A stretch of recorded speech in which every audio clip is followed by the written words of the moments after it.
Dylan here from Crusader Caravans, and we're here today to talk to you about the Dometic 3-way absorption fridge. Alright, they come in two sizes, 188 litres and 224 litres. The fridge from the outside is vented through the roof, so the two thermostatically controlled fans that it come with really help to get that hot air out from behind the fridge and help it work more efficiently in those hotter climates. And on the inside of the van, it has a third fan. If we have a look in there, we can have a third fan.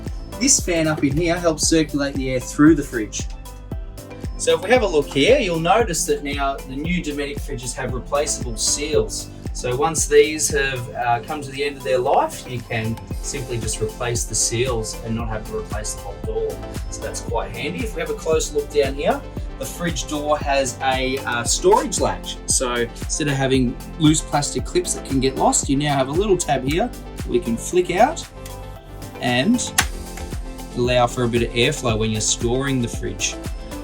That's both on the freezer door, and the fridge door also has that underneath. Turn that one out, there you go. Now let's talk about operating your fridge. So the fridge is controlled by one button, this center button here. Now to turn it on, you want to push it and hold it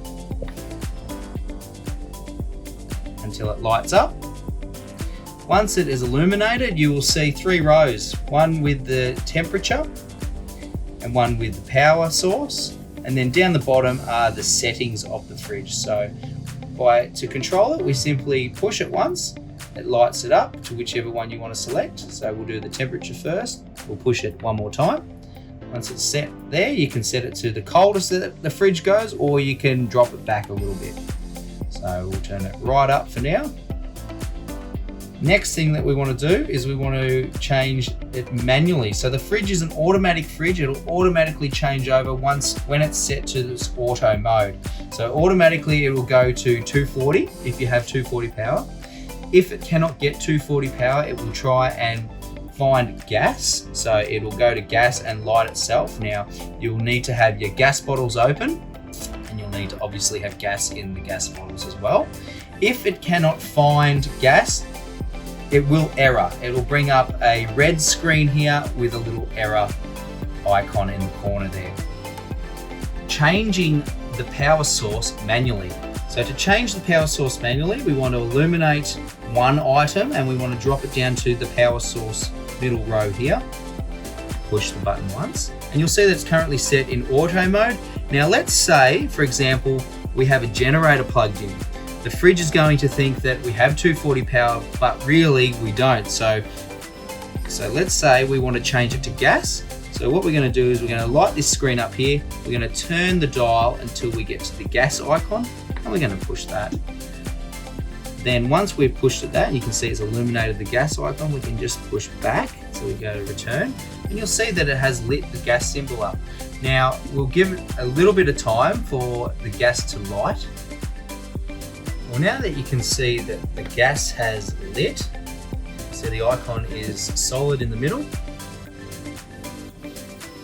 So we're going to talk about the settings of the fridge. So we're going to go down to the bottom row, click on that.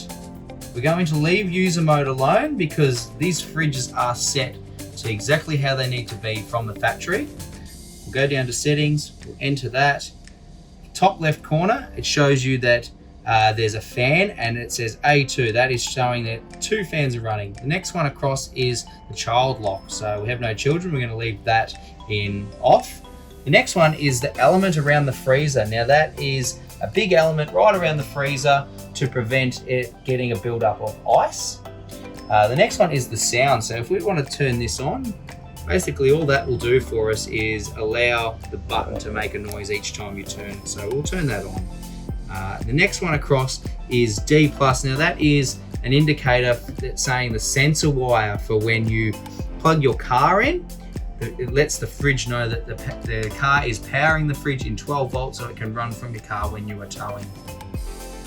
So if you see this error, don't panic. It's basically saying that the fridge cannot find its gas source. So either your gas bottles are closed or you don't have any gas. So to reset this, so once you've filled your gas bottles and to reset this error, it's a simple hold of the button until it beeps. and then it will be looking for gas again. Well, that's been our very quick demonstration on how to use the Dometic 3-way fridge. Thank you for watching this video, and for more instructional videos, please head to our website, crusadercaravans.com.au.